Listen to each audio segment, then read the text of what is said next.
En la historia de la Fórmula 1 hay equipos que ganaron campeonatos, equipos que lograron múltiples victorias, equipos que permanecieron durante muchos años sin lograr destacarse, ya sea con resultados, diseños de autos o pilotos memorables. Pero hay otros equipos que lograron dejar una huella imborrable en la máxima categoría.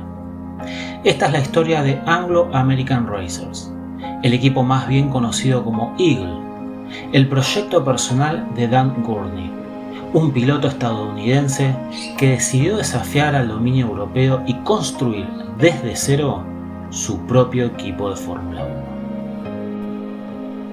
1. Antes de la creación de Eagle y Anglo American Racers, dos nombres fundamentales del automovilismo estadounidense ya habían dejado su huella: Dan Gurney y Carroll Shelby. Dan Gurney era, para mediados de los años 60, uno de los pilotos más versátiles y respetados a nivel mundial. Había competido en Fórmula 1 debutando en 1959 nada más ni nada menos que con Ferrari. En apenas su segundo Gran Premio ya había conseguido un segundo lugar en el Gran Premio de Alemania. Luego condujo para BRM y posteriormente con Porsche, en donde obtuvo múltiples podios y una memorable victoria en el Gran Premio de Francia en 1962. Se uniría al equipo Brabham en el 63, dándole la primera victoria a la marca en el año 1964, nuevamente en su circuito amuleto, Francia. Además de su faceta de piloto, Gurney era un apasionado ingeniero e innovador, con inquietudes que lo llevaban más allá de simplemente manejar un auto. Él quería diseñarlo, construirlo y correrlo. Y su experiencia en Brabham, compartiendo equipo con el mismísimo Jack, quien fue el primer gran piloto constructor de la categoría, lo impulsó a convertirse en el segundo piloto en seguir esos mismos pasos que años después iniciarían pilotos como Bruce McLaren, John Surtees y Graham Hill, entre otros. Carroll Shelby, por su parte, había sido un exitoso piloto de sport y había competido en Fórmula 1 en los años 50, antes de retirarse por problemas de salud. Tras su retiro, Shelby se había reinventado como constructor y preparador, alcanzando fama mundial con sus legendarios Shelby Cobra y su destacada colaboración con Ford en el programa GT40, con el que logró la histórica victoria en Le Mans en 1966. La amistad y visión compartida de ambos, que era crear un equipo americano capaz de competir contra las potencias europeas en la Fórmula 1, dio origen a Anglo American Racers, la división europea de All American Racers, fundada por Gurney con el respaldo inicial de Shelby y varios entusiastas y patrocinadores estadounidenses. La marca utilizada para la competición sería Eagle. Con el respaldo de la división europea de All American Racers, crearon la escuadra Anglo American Racers. Su primer modelo fue el Eagle T1F, diseñado por Len Terry. Este auto, con chasis de aluminio y un motor Climax de 4 cilindros en línea de 2.8 litros, heredado de la etapa anterior de la Fórmula 1 de 1,5 litros, fue adaptado a la nueva normativa de 3.0 litros para 1966. Se inscribieron para el Gran Premio de Mónaco, pero finalmente no participaron. El debut oficial del equipo fue en el Gran Premio de Bélgica, en Spa-Francorchamps. Sin embargo, problemas técnicos impidieron que el auto completara las vueltas necesarias en carrera para poder clasificarse. El primer momento destacado llegaría en la siguiente cita, en el Gran Premio de Francia, en Reims. Allí, Dan Gurney clasificó y logró un meritorio quinto puesto, sumando los primeros puntos para el equipo en solo su segunda participación, y destacándose nuevamente en territorio francés. A lo largo de esa temporada, con el T1F, Gurney también compitió en otras fechas, destacándose nuevamente en el Gran Premio de México, donde consiguió otro quinto puesto. Pero antes de finalizar 1966, llegó el nuevo modelo y también el nuevo motor, el Eagle T1G, también obra de Len Terry, motorizado por el motor Westlake. Sería el auto definitivo del equipo para la temporada siguiente de 1967. El T1G debutó en Monza en el Gran Premio de Italia, pero lamentablemente en la vuelta 7 el nuevo motor dijo basta. De todas maneras, la proyección era ambiciosa y aquella prueba representó la puesta en marcha del desarrollo del nuevo motor Westlake B12. El motor fue diseñado en Inglaterra por el ex ingeniero de BRM Aubrey Woods. Dentro de estos bloques de motor se fabricaron en la fábrica de Harry Westlake en Ryde, East Sussex, Inglaterra. Este propulsor era un B12 a 60 grados, 48 válvulas y alrededor de 390 o 400 caballos de fuerza en su mejor versión. Aunque uno de los principales defectos del B12 era un sistema de recuperación de aceite deficiente, el motor tendía a inundarse de aceite después de unas pocas vueltas. Debido a estos problemas iniciales, el motor fue reemplazado por el Climax de 4 cilindros en varias ocasiones durante el resto de la temporada de 1966.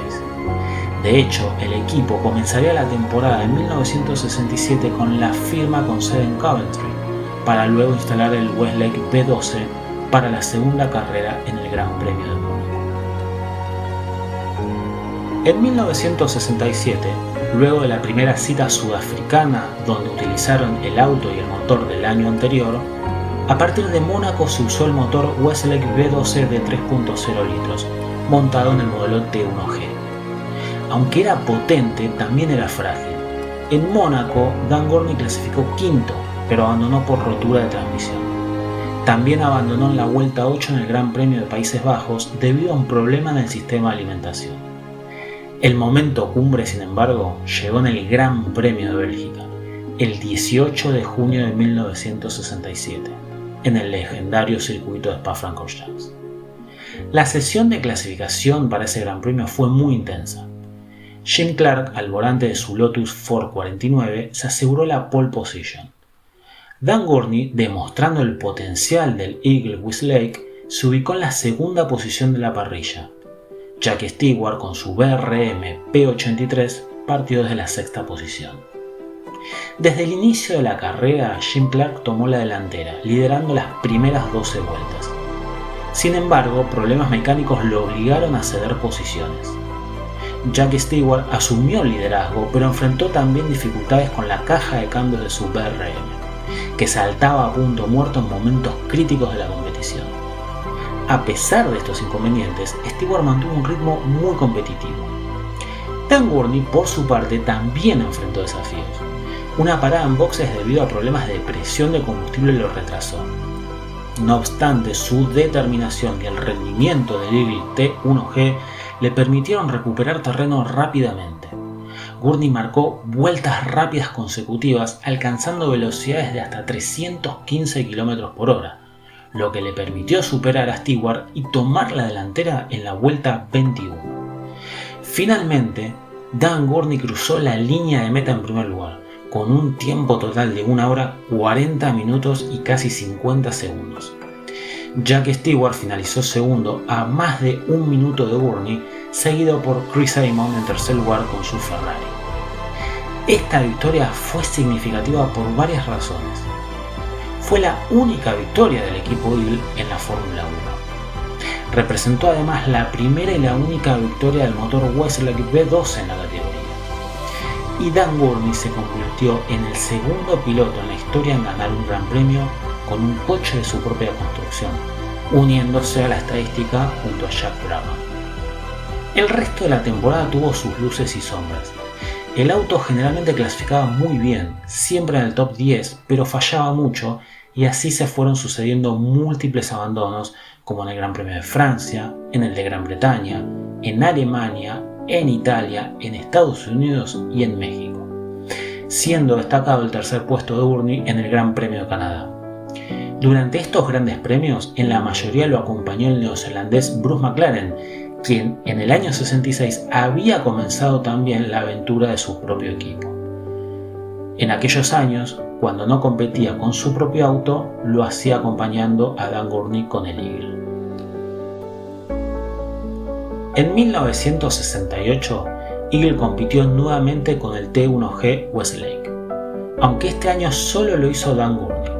La tónica de la fiabilidad seguía siendo lamentablemente la misma, pero el auto, a comparación comparación del año anterior, ya no clasificaba regularmente entre los primeros 10.